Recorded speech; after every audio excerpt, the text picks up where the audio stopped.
Fala pessoal, tudo bem? Gabriel Monteiro, boa noite. Estamos aqui numa live na página do Facebook Gabriel Monteiro. Vim aqui falar com vocês acerca dessa série O Mecanismo da Netflix, que infelizmente veio para narrar uma história tão importante do cenário histórico brasileiro de um viés bastante esquerdista, tentando deslegitimar um acontecimento marcante na história brasileira como se fosse algo orquestrado por políticos e sem a participação popular. Então, como que eu interpreto o mecanismo? Eu fiquei bastante ansioso para assistir, porque a primeira temporada eu acho que demonstrou parte de uma verdade histórica do que estava acontecendo no Brasil.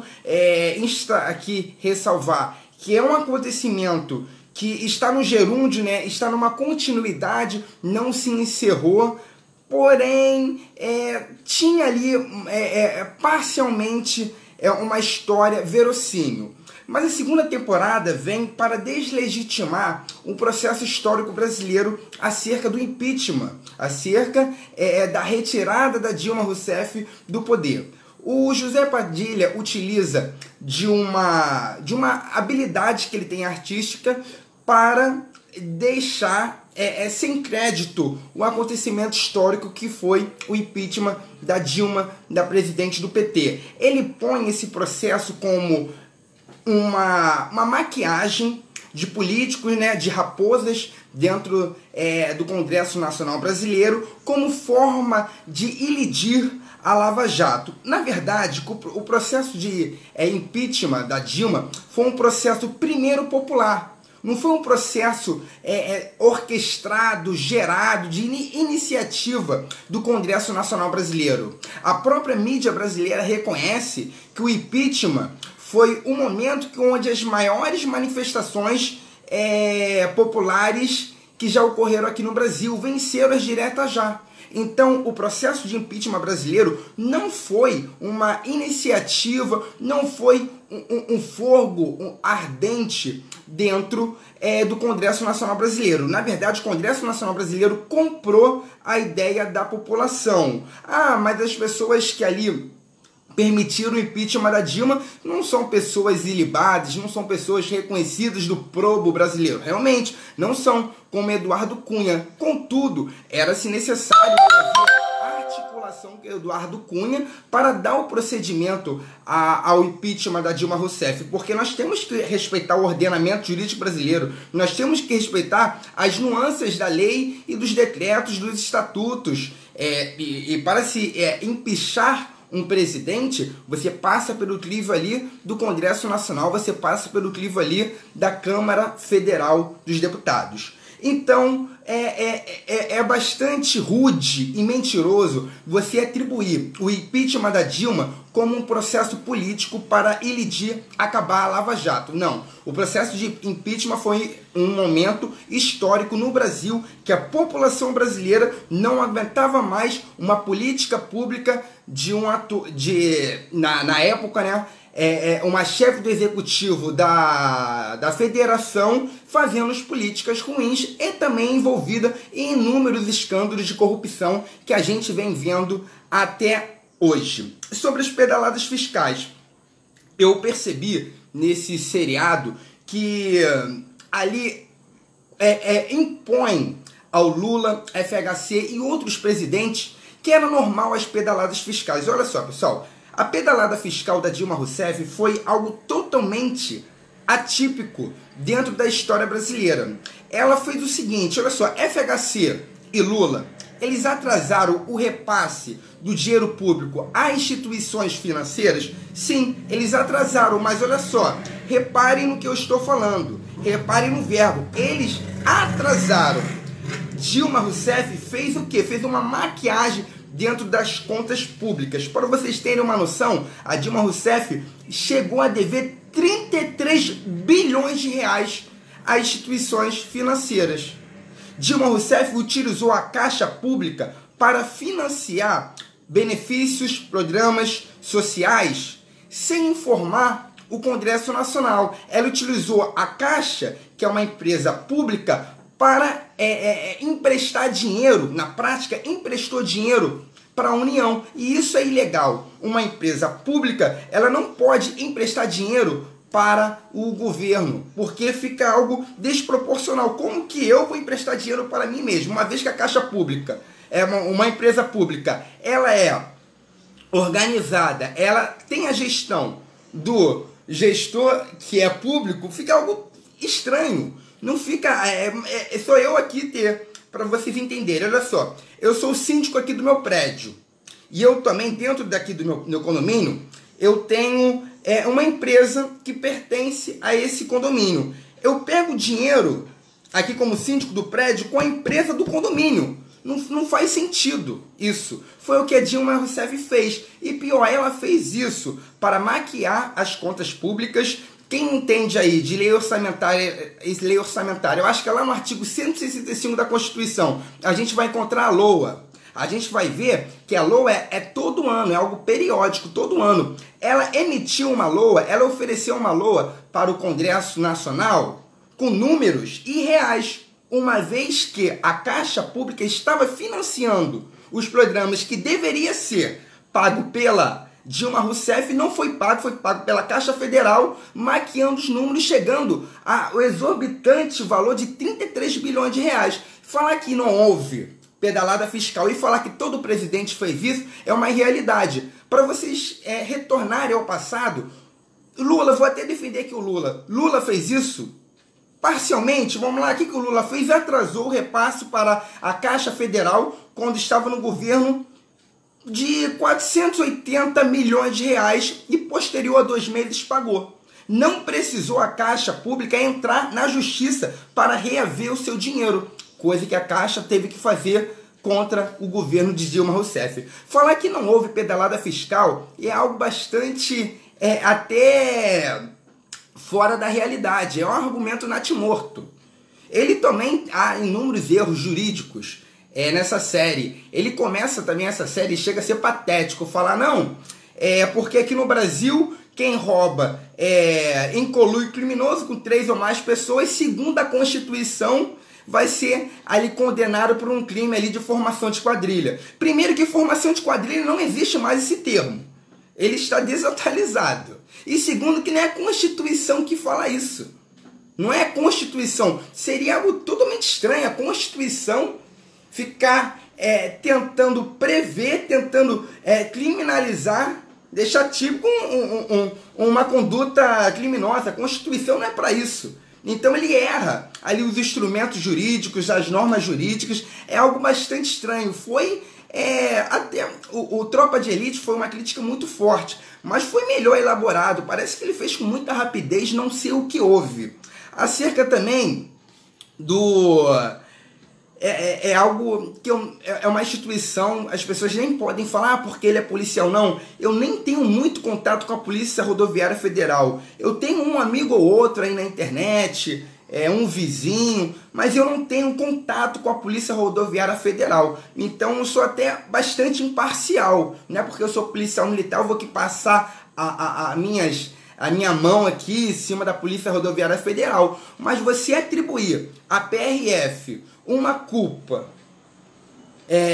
real, que segundo José Badilha, ele coloca ali no mecanismo, que as fronteiras são abertas ao descaminho e ao contrabando por ineficiência e por corrupção da PRF, é algo absurdo. Nós somos um país onde nós fazemos fronteira com 10 países. A nossa fronteira, para vocês terem uma noção, tem 25 mil quilômetros. Nós temos uma fronteira de terra e mar e rios. Falar que é culpa da PRF, que passa cigarro contrabandeado, que passa arma e droga, uma PRF com déficit de quase 80% de agentes. Ou seja, essa instituição que sofre precariedade pessoal, de número de pessoas mesmo, agente, para fazer o trabalho, tendo uma exorbitante, exacerbada, demasiada, infindável fronteira que faz divisa com 10 países, com terra e mar, e atribuir que a PRF deixa deliberadamente por causa de vantagem financeira passar droga, arma e cigarro contrabandeado, é você colocar o dedo na cara desses trabalhadores que são pessoas instruídas, fizeram um concurso difícil, e imputar a eles que são muitas vezes vítimas porque falta pessoas para colaborar com o serviço deles, como se eles fossem o culpado. Não é culpa, não é culpa da falta de estrutura, da falta de pessoal, também de uma margem territorial enorme, não, a culpa é do agente. Essa medida, essa forma do José Padilha de criticar as polícias, seja militar, federal, civil, aqui do Brasil, é algo bastante ruim. Você vê na primeira temporada que ele chega, no começo ali do primeiro episódio, e fala: ser policial no Brasil, quem corre atrás de bandido, quem sobe morro é policial burro. Então aquele policial que é chamado no 90 para salvar um bebê, para salvar uma mulher que está sendo vítima de um estupro, é um policial burro? Eu estou de serviço daqui a pouco. Agora são 8h30, né? 10 horas da noite eu vou pegar de serviço. Possivelmente 10h15 eu já vou ter uma ocorrência. Pode ser uma ocorrência de estupro, de um homicídio tentado, de um sequestro. Então o policial militar, aquele que está na rua, salvaguardando, colocando o seu peito pela sociedade, atendendo chamada de 190, atendendo gritos de socorro, aquele policial que coloca uma farda militar e vai para a rua defender sua sociedade, ele é burro porque não é policial federal? Então aquela pessoa que dá a vida pelo próximo, aquela pessoa que garante o ir e vir do pobre, do rico, do promotor, do juiz, do delegado, aquele policial que está na rua 3 horas da manhã, em plena via urbana, com uma pistola do lado do seu colega, salvando a sociedade, dando a vida pela sociedade, ele é burro? Ele é burro porque ele dá a vida pelo próximo?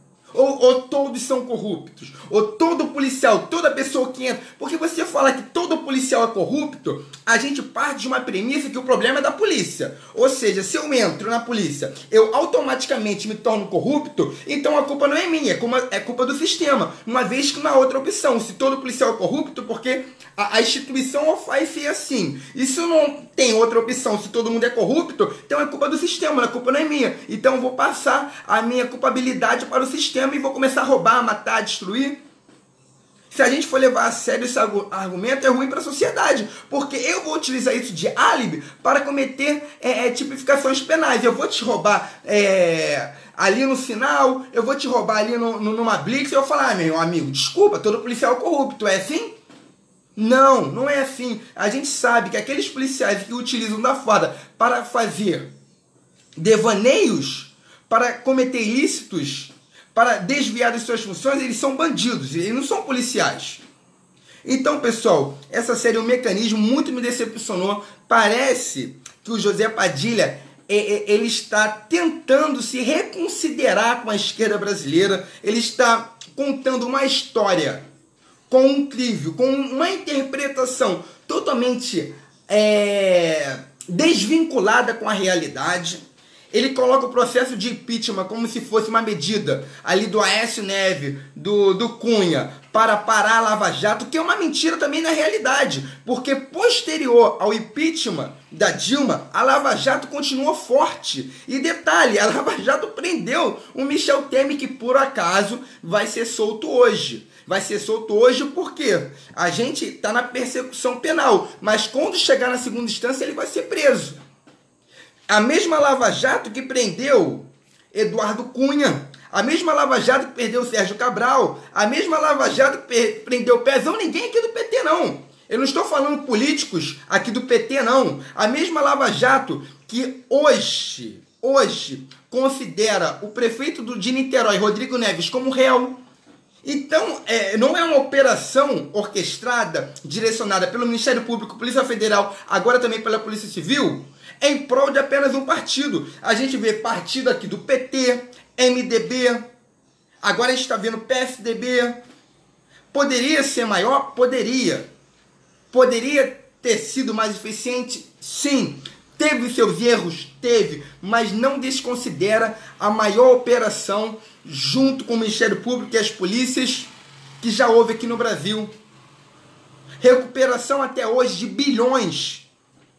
Pessoas que a gente nunca imaginaria em solo brasileiro ser preso, sendo desmascarado. Você, José Padilha, você, ao contar a história no seu viés, você só está demonstrando que a esquerda faz isso há muitos anos, inverte os fatos históricos conforme o seu viés político. Perdeu uma ótima oportunidade de prestar um serviço informativo como artista, como diretor para o brasileiro. Infelizmente, envergonha o solo dessa nação. Infelizmente, demonstra que as suas ideias esquerdistas são maiores do que a veracidade dos fatos. Infelizmente, mancha mais uma vez sua história. Infelizmente, agora eu vou até trocar. Felizmente, a sociedade brasileira acordou. Felizmente, essa mentira, essa falácia, essa mitologia feita como arte não convence mais ninguém. As pessoas que há ainda um mínimo de salubridade mental, de probo, de moralidade, não é convencida nesse trabalho. Chega a um ponto, pessoal, porque esquerdista adora fazer isso. Porque uma mentira, segundo o ministro de comunicação de Hitler, uma mentira repetida 1000 vezes, ela torna-se verdade. A gente tem uma mania aqui de ouvir, porque é mania mesmo, de ouvir, porque a gente nem deveria ouvir.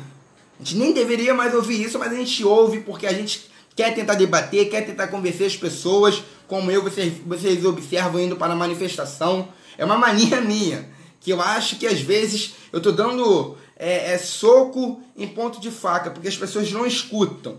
Você chega numa manifestação esquerdista ali do Lula livre, aí meu amigo, tudo bem, por que você acha que o Lula ele tá preso? Não sabe nada que ele cometeu, não sabe qual crime, não sabe quantas páginas tem a sentença criminal dele, ele só fala o seguinte, ele foi condenado sem provas. É a única coisa que essas pessoas falam. Dentro ali desse seriado, eles colocaram o seguinte ali, o ator figurando o Dallagnol, o procurador. Não, a gente não tem provas ainda contra o Lula, mas eu tenho a convicção que ele cometeu atos criminais. Eu não tenho provas, eu tenho a convicção. Isso nunca foi falado. Essa mentira que a esquerda tenta impor para a sociedade brasileira é uma mentira. É uma mentira. Isso é uma mentira. O Dallagnol nunca falou isso. O Sérgio Moro nunca falou isso. Mas eles repetem tanto, martelam tanto na cabeça da sociedade que a gente acha que isso é verdade. E o que o José Padilha faz no seu seriado? Chega no ator que está ilustrando o Dallagnol e fala a seguinte frase: não, eu não tenho provas, eu tenho convicção. Isso é algo horrendo. Ele nunca falou isso. Ele nunca emitiu isso por escrito, falar que não tem provas contra o Lula, foto no triplex, delação premiada, prova testemunhal. Também temos conversas no WhatsApp, dentro ali do patrimônio do Lula. Tinha recibo que direcionava para o triplex, lá no sítio de Atibaia. Tinha até um nome, os nomes, né, dos parentes do Lula. Falar que não era dele. A esposa do Lula fez ali, ela não fez como executora, ela orquestrou, ela organizou ali a reforma do triplex. E falar que ela não era dona, imagina chegar na sua casa e direcionar a reforma da sua casa. Isso não faz sentido. Só quem planeja, só quem manda executar uma reforma de um patrimônio é quem é o dono do patrimônio. Então, pessoal, eu fico envergonhado com esse seriado, com essa série seriado, não sei se há uma diferença intrínseca, com o mecanismo. Infelizmente, utilizou de um momento ali histórico brasileiro para desvincular a realidade. O impeachment foi uma medida da sociedade, foi iniciativa da sociedade. O próprio MBL marchou 33 dias de São Paulo andando, de São Paulo até Brasília. As maiores manifestações que houveram no Brasil. A população brasileira na rede social em massa. E o Congresso Nacional amedrontado, com vergonha de travar o impeachment.